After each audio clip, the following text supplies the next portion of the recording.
हरे कृष्णा राधे राधे। श्री ओम नमो भगवते वासुदेवाय। आप सभी को रमा एकादशी की बहुत बहुत शुभकामनाएं। भगवान लक्ष्मी नारायण आपके मन की सभी मनोकामनाओं को पूरी करें। आइए सुनते हैं रमा एकादशी की व्रत कथा। भाव विहल होते हुए अर्जुन ने कहा, हे श्री कृष्ण, अब आप मुझे कार्तिक मास की कृष्ण पक्ष की एकादशी की कथा सुनाइए। इस एकादशी का क्या नाम है, इसमें किस देवता का पूजन किया जाता है, इस एकादशी का व्रत करने से किस फल की प्राप्ति होती है, कृपा करके यह सब विधान पूर्वक कहिए। भगवान श्री कृष्ण ने कहा, हे अर्जुन, कार्तिक मास की कृष्ण पक्ष की एकादशी का नाम रमा एकादशी है। इसका व्रत करने से सभी पापों का शमन हो जाता है। इसकी कथा इस प्रकार से है, ध्यान पूर्वक श्रवण करो। पौराणिक काल में मुचुकुंद नाम का एक राजा राज्य करता था। इंद्र, वरुण, कुबेर, विभीषण आदि सभी उसके मित्र थे। वह बड़ा सत्यवादी था और विष्णु भक्त था। उसका राज्य बिल्कुल निष्कंटक था। उसकी चंद्रभागा नाम की एक कन्या थी, जिसका विवाह उसने राजा चंद्रसेन के पुत्र शोभन से कर दिया। वह राजा एकादशी का व्रत बड़े ही नियम से किया करता था। उसके राज्य में सभी कठोरता से इस नियम का पालन करते थे। एक बार की बात है, शोभन अपने ससुराल आया हुआ था। वह कार्तिक का महीना था और उसी माह में महापुण्यदायिनी रमा एकादशी आ गई। इस दिन सभी व्रत रखते थे। चंद्रभागा ने सोचा, मेरे पति तो बड़े कमजोर हृदय के हैं, वे एकादशी का व्रत कैसे करेंगे, जबकि पिता के यहाँ तो सभी को व्रत करने की आज्ञा है। मेरा पिता राजज्ञा मानेगा तो बहुत कष्ट पाएगा। चंद्रभागा को जिस बात का डर था वही हुआ। राजा ने आदेश जारी किया कि इस समय उनका दामाद राज्य में पधारा हुआ है, अतः सारी प्रजा विधान पूर्वक एकादशी का व्रत करे। जब दशमी आई तब राज्य में ढिंडोरा पिटा। उसे सुनकर शोभन अपनी पत्नी के पास गया और बोला, हे प्रिय, तुम मुझे कुछ उपाय बताओ, क्योंकि मैं उपवास नहीं कर सकता। यदि मैं उपवास करूंगा तो अवश्य ही मर जाऊंगा।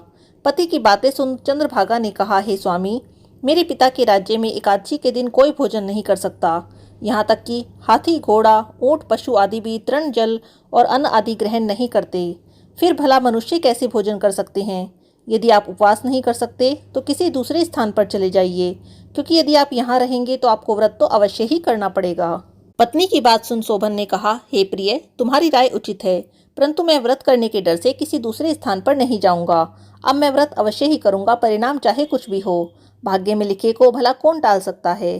सभी के साथ शोभन ने भी एकादशी का व्रत किया और भूख प्यास से अत्यंत व्याकुल होने लगा। सूर्य नारायण भी अस्त हो गए और जागरण के लिए रात्रि आ गई। वह रात शोभन को असहनीय दुख देने वाली थी। दूसरे दिन सूर्योदय होने से पहले ही भूख प्यास के कारण शोभन के प्राण पखेरु उड़ गए। राजा ने शोभन के मृत शरीर को जल प्रवाह करा दिया और अपनी पुत्री को आज्ञा दी कि वह सती न हो और भगवान विष्णु की कृपा पर भरोसा रखे। चंद्रभागा अपने पिता के आज्ञा के अनुसार सती नहीं हुई। वह अपने पिता के घर रहकर एकादशी का व्रत करने लगी।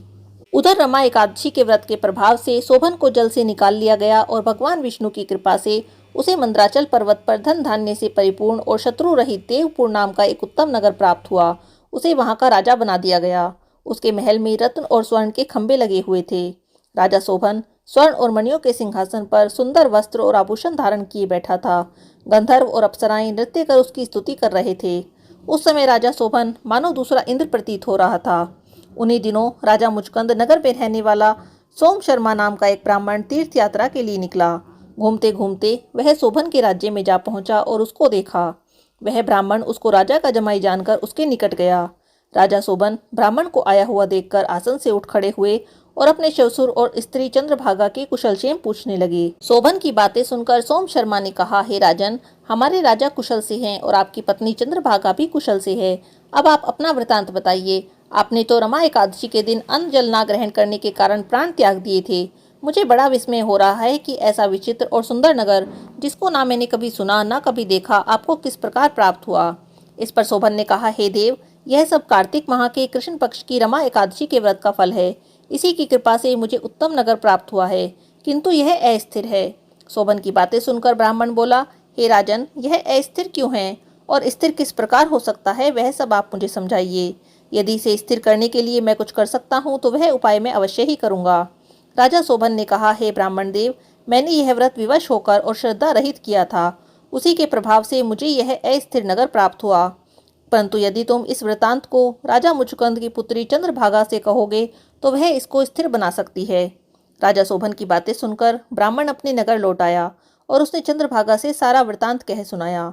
इस पर राजकन्या चंद्रभागा बोली, हे ब्राह्मण देव, आप यह सब दृश्य प्रत्यक्ष देख कर आए हैं या अपना स्वप्न कह रहे हैं?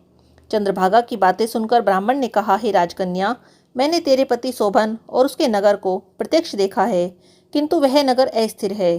तो कोई ऐसा उपाय कर जिससे कि वह स्थिर हो जाए।